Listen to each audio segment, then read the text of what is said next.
Hello guys, welcome to Infinity Movie. Today we are going to recap a 2019 horror film directed by John R. Leonetti named The Silence. Be careful, spoilers ahead, watch out and take care.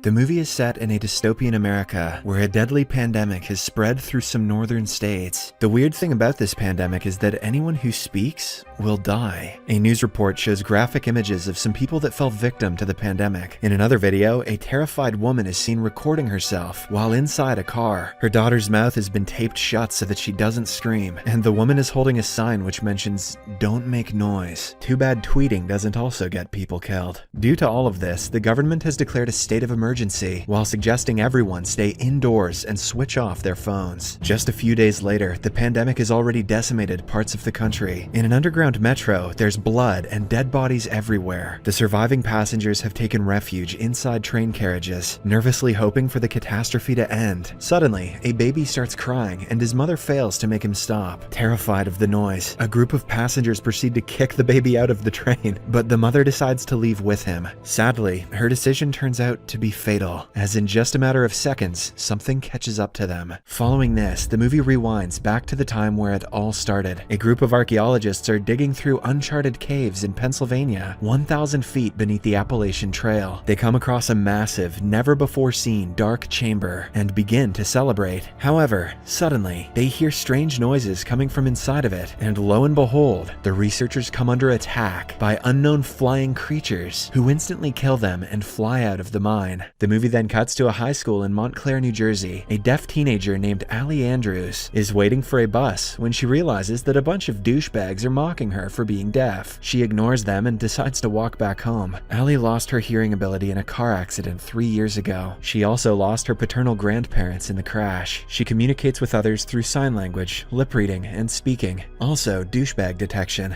Meanwhile, a guy named Rob shows up and offers to walk her home. They both have a major crush on each other, but always fall short of admitting it. At work, Allie's father Hugh gets a call from his wife Kelly, who informs him that their daughter was again bullied at school. This upsets him, but there's not much he can do about it. Ever since Allie lost her hearing ability, Hugh and Kelly have become very protective of their daughter and often have fights about it. Allie lives with her parents, brother Jude, and terminally ill maternal grandmother Lynn. The Andrews family also have a pet dog, Otis. At night, Rob sends Allie a fascinating video of a colony of what looks to be bats flying somewhere. At 3 a.m., Kelly wakes Allie up and asks her to come downstairs. She notices that her entire family is in the living room, glued to the TV, looking worried. All windows are closed and the fireplace has been covered by plastic. The TV is reporting that several U.S. cities are under attack by an unknown species of pterosaur-like creature referred to as vesps. They are unleashed onto humanity when some researchers blasted through the ancient rock fall that was sealed off for millions of years. The creatures can kill humans in a matter of seconds and use a noise to locate their prey. Because of this, the US government has declared a state of emergency and asked people to stay indoors and be quiet. As everyone watches the news in horror, Allie suggests that they head to the countryside as it is both quieter and safer. Hugh agrees and everyone starts packing their belongings. One of Hugh's friends, Glenn, also joins them and together they set out for the countryside. Later, Allie and her family stop at a gas station to refuel their cars. She uses the opportunity to take Otis out to pee while Hugh tries to keep his son Jude entertained. Suddenly, he hears Allie screaming and quickly runs to her. A man has held her at gunpoint and is demanding keys to Hugh's car. Hugh is about to comply, but Glenn shows up to his rescue and shoots the robber in the foot. Terrified, the Andrews take the man's gun and drive away, leaving the robber to be killed by the creatures. However, before they can get far, the group comes across a massive traffic jam that's blocking all the interstate highways. Glenn proposes an alternative and they go off-road. While driving through the countryside, Glenn suddenly comes across a herd of fleeing deer. He quickly swerves his car in order to avoid a crash, but ends up tumbling down the embankment. The Andrews immediately go to check on him and find him alive. Sadly, he is trapped inside the car. The family tries everything to save Glenn, including using a nut wrench to open the door and calling 911, but nothing works. At last, Glenn realizes that he is eventually going to bleed out, so he asks Hugh to hand him his gun and leave with his family. Distraught, Hugh doesn't want to leave his best friend alone, but for the sake of his family, he agrees. Unfortunately, just as the family is about to leave, Otis senses something and starts barking repeatedly. This attracts the Vesps, and they attack the vehicle with tremendous intensity. Just when all hope seems to be lost, Glenn, who is still trapped inside the car, starts firing his gun to lure the creatures towards him. He manages to save the Andrews temporarily, but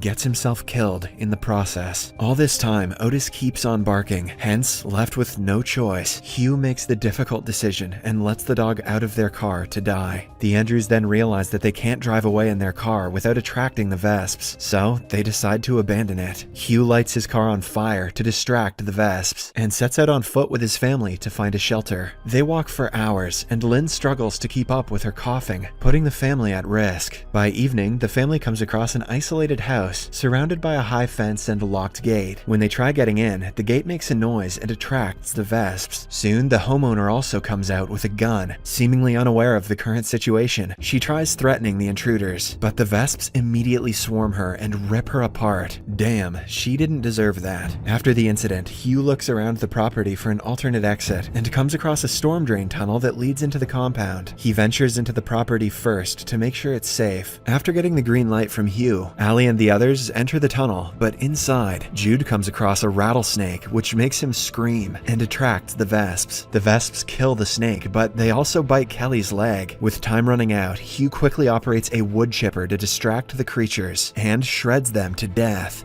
In the next scene, the family finally enters the house and cleans Kelly's wounds. Before going to bed, Allie contacts Rob and finds out that his parents have been killed by the creatures. Worried, she asks him to get out of the city, but before Rob can respond, the call disconnects. Meanwhile, amidst all the chaos and despair, a religious cult is on the rise that is seeking new recruits and killing non-believers. The next day, Lynn again examines Kelly's wounds and learns that it is infected. Realizing that the wound is going to continue to spread without antibiotics, Hugh heads out to find a medical store with Allie. After walking silently for an hour, they come across a deserted city and look for a pharmacy. Ultimately, they find one, but it is dark, deserted, and stinking of rotten flesh. As Hugh collects the medicine, Allie notices Vesp eggs growing inside human corpses lying around the store. She inadvertently makes some noise and alerts the creatures. Now, the duo is stuck inside the store with several Vesps. Fortunately, Hugh thinks of a plan. He silently lights a mop on fire and activates the fire alarm. The noise from the fire alarm and the water sprinkler distract the creatures, and the father-daughter duo manages to escape unharmed. Outside, they are approached by a reverend who seems to have cut his tongue. It turns out he is the leader of the cult that's going around recruiting people and killing non-believers. The reverend asks them to join his flock, but Hugh refuses and walks away. They manage to safely return home with antibiotics, and Kelly begins to recover. The next day, Allie approaches Hugh and informs him that she watched the news at night, which stated that the Vesps can't stand intense cold weather. Hence, people above the Arctic Circle are surviving. She also tells him about regions called the Grey. These are places where electricity has gone out, and people are being cut off from the world when the battery of their phone or computers are dying. It is almost as if the Dark Ages have arrived again. Later that day, the Reverend and his cult members show up at Hugh's hideout. He again asks Hugh to join their cult, but is again turned down. As Hugh proceeds to go back inside, the Reverend stops him and writes him a creepy note, which reads, "The girl is fertile." Hugh looks them up and down and goes back inside. The Reverend and his cult members assume Hugh is going to fetch his fertile daughter for them, but he returns with a damn rifle instead. However, the lunatics are unfazed, as they know Hugh won't shoot them, which would create a loud noise and jeopardize his family. Despite this, Hugh takes the safety of the rifle off, and the cult members finally go away. Later that evening, Allie gets a message from Rob. He tells her that he is headed north of the country to the refuge. It is a place where all the people can be safe from the creatures. But before Allie gets to ask him more about it, she loses her phone signal. At midnight, Hugh and Kelly wake up to noises coming from outside. He grabs his rifle and checks the main door, while Kelly wakes Lynn and Jude up. Hugh doesn't see anyone at the door. However, when Jude checks, he notices a little girl his age standing outside. The girl looks afraid afraid, so Kelly decides to let her in. Worried, the Andrews family provides her with a warm blanket and asks her how she got here, but the little girl does not respond. Just then, Kelly notices some scars on the girl's jaw, and Hugh inspects her mouth. They discover to their horror that the girl doesn't have a tongue. She is a member of the Reverend's cult and most likely sent by him. The Andrews family have been set up. They check her waist and realize that she's been strapped with multiple mobile phones. Meanwhile, Allie wakes up in her room and notices a phone taped to a cross on her window. The phone alarm suddenly starts to go off and attracts the creatures, freaking Allie out. The phones strapped to the little girl also start to go off, and the family scrambles to take them off. Hugh dumps the phones in the water while Allie runs into the living room. As everything is happening, the creatures start breaking their windows. Hugh and Jude try to keep the Vesps out, while Allie and others go into the basement to hide. Unfortunately, masked cult members had been waiting for Allie, and they grab her from the basement. Kelly attacks the men, but they kick her into the wall, knocking her down. The men carry Allie out, and the little girl also goes with them. Enraged, Lynn leaves the safety of the house and follows the men outside. She grabs two of the three men and signals Allie to flee. The girl obliges, and as soon as she reaches a bit far, Lynn, who is still holding the cult members, starts screaming at the top of her lungs. This eventually attracts the Vesps, and they rip the three humans to shreds. The rest of the family also comes outside, but all they can do is watch in horror. Just then, the Reverend shows up and abducts Allie. Before leaving, he even taunts Hugh to stay silent. However, taking advantage of the rain, Hugh, Kelly, and Jude quietly follow them and launch a surprise attack. An enraged Hugh strangles the cult leader with a rifle, but the Reverend stabs him with a knife in the waist. However, Hugh summons all his strength and again gets back up. He uses his late best friend Glenn's classic headbutt and knocks the cult leader down as Kelly takes the other cult members out. She then helps her husband by taking the knife out of his waist. The Reverend attempts to get up, but Hugh again gets on his case. This time, he hammers the cult leader to death with the rifle. After the encounter, the Andrews family returns home, while the tongueless girl walks away with her mother. Following this, the movie fast forwards by a few weeks, where the family is seen trekking across the country. They initially arrive at the safe haven that is the refuge. In the final scene, Allie and Rob are hunting Vesps in the forest. The movie ends as Allie wonders whether the Vesps will adapt to the cold, and if the humans will adapt to the life of silence, like she did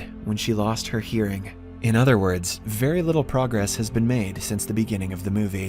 Thanks for watching. Please hit like, share and subscribe.